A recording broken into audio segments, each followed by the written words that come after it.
The year is 0079 of the Universal Century. With the creation of orbiting space colonies, man has taken to the stars. However, all is not well. 6 of those stars have vanished from sight all at once, never to reappear.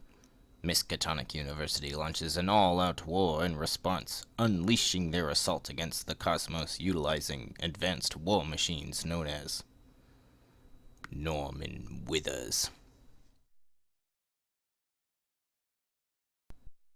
Norman Withers had an unconventional release, in that the first version available was his replacement set, like Silas and Carolyn, as opposed to the new Jenny and Roland. He came in one of the hardback novellas, and his signature cards all had the replacement keyword on them. His originals were listed on the back of his investigator card, but no one had seen them. However, there is no reason you can't just grab Norman and get breaking scenarios right away. These sort of details only matter to people who make YouTube videos anyway. A final thing to note is that his investigator card and his mini card don't match up. If you look at Jenny Barnes, you can see the different artwork on both cards, but this is not the same with Norman. Looking on the back, you can see all looks fine, but the front doesn't look very alternative art. It looks plain Seeker. Obviously, if he had his book art on his investigator card, you might think he was a rogue. This is probably the most interesting part about Norman. He looks like a Seeker, he dresses like a Seeker, and at level 0 he has all Seeker and neutral cards, with up to 5 level 0 Mystic cards. You can pretty much build the exact same deck with Rex Murphy. But whilst he starts out a Seeker, he quickly changes to a Mystic. His yellow cards are stuck at level 0, and he gets to take Mystic cards from levels 1 to 5. This is an excellently thematic character arc that really sees him shift from one role to another. That 5 in intellect will become less useful at higher levels because his level 0 Seeker cards just can't keep up. Although a magnifying glass and a Dr. Milan will still mean he can get clues manually. His stats are absurd and pull off a number of firsts in this game. This was the only investigator at the time to have 1 for agility. We've had a number of 2s and a couple of 1s in the combat stat, but Norman broke new ground. Secondly, he is the only investigator to have a 4 and a 5 stat. Previously, every investigator that had a 5 wasn't allowed a 4, and this nicely balanced things out. But Gandalf here is the new top dog in Arkham. And he has 14 points distributed between his health and sanity, like a core box investigator. As well as the largest stats, he also has the greatest amount of text to date. He is so wordy they had to use a smaller point size to fit everything on. And it is all crunched too. Play with the top card of your deck revealed. This is straightforward enough, just flip it over.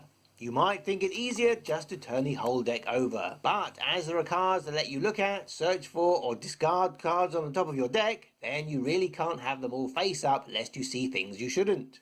And it is only the current top card. If that card gets shuffled into your deck, it should no longer be kept face up. And just in case you're wondering what happens about a weakness appearing... Forced. After a weakness is revealed while on the top of your deck, draw it. So that clears that up. Once per round, you may play the top card of your deck as if it were in your hand at a -1 resource cost. Notice this isn't a bonus action like Daisy's tome ability. You have to be spending one of your usual actions to accomplish this. His Elder Sign ability is... Plus X, you may swap the top card of your deck with a card in your hand. X is the resource cost of the top card of your deck.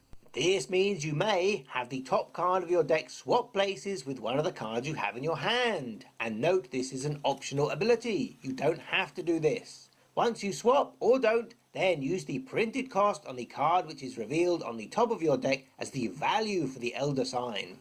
This potentially means you can specify if you succeed or not, and possibly by how much, based on the numbers of the cards in your hand. But better than that, it means you can put the card you want to get a discount on back on the top of your deck. This is great if you have a 1-cost card and no resources.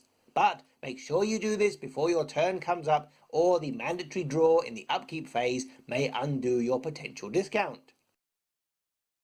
His bonus card is Split the Angle, and this is relatively straightforward. Action. Reveal the top card of the encounter deck. Simply turn over the card that is currently on the top of the encounter deck. It doesn't do anything, you just get a heads up on what it is. This is very handy for readying a ward of protection. Free trigger. Exhaust Split the Angle and discard the top card of your deck. Discard the top card of the encounter deck. So, put the top card of your deck into your discard pile and do the same for the encounter deck. Note that neither card has to be face up nor have been revealed. You may have used scrying or a lissogram to take a peek, or you may have just have a bad feeling about what is coming next. But this forewarning is great for cards like Drawn to the Flame or Delve Too Deep to avoid any nasty surprises. Like many recent weaknesses, this is an enemy, and not a particularly tough one. Even without a fistful of mystic cards, Norman could commit some cards and deal with it himself, or even evade it, as it isn't a hunter and won't follow him, which makes no sense if it is a Hound of Tindalos. These creatures are the very definition of hunters. But do notice its prey instruction is Norman Withers, not Norman Withers only or bearer only, so it will happily engage or eat the face off other investigators if no Normans are available. The dangerous part is what happens if it engages an investigator.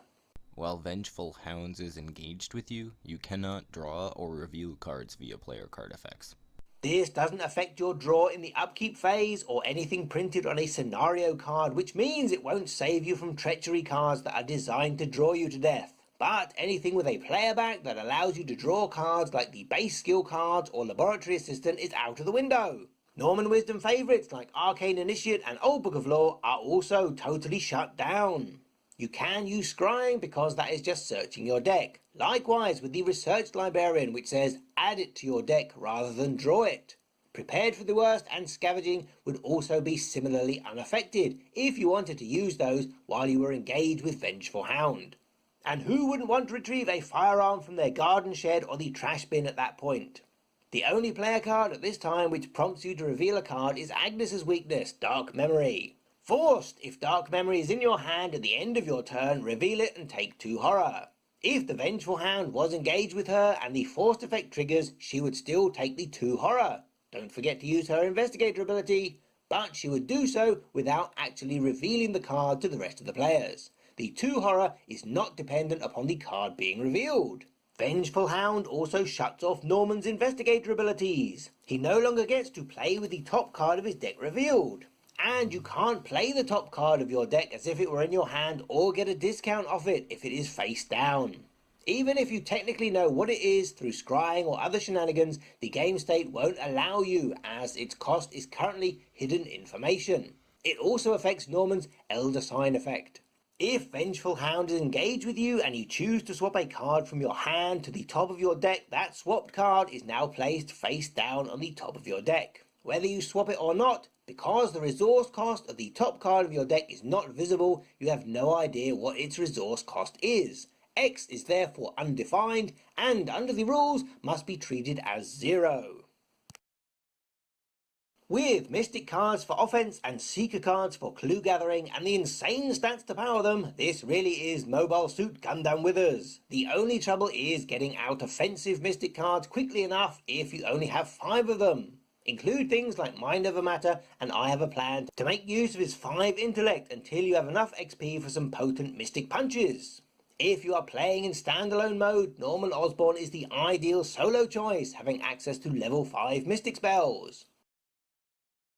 Dumbledore here doesn't really need a team, but he can plug either the Seeker or Mystic role. If you put him with a Guardian for the first few scenarios of a campaign, this will allow him to build up enough XP to purchase some very offensive cards indeed.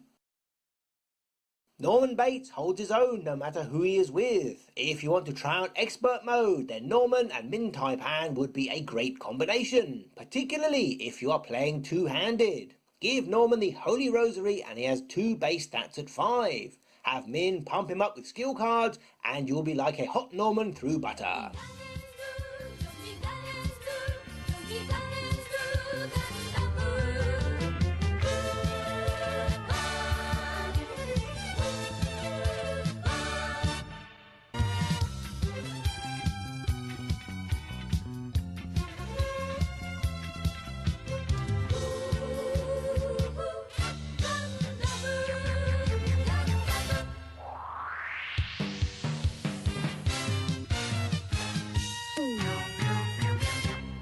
Wow, wasn't that a great looking video?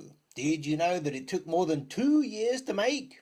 We began it on the 18th of December 2017, but had some terrible experiences with a free trial of new editing software. Were it not for some amazing people and the world's smallest Kickstarter, you never would have seen it.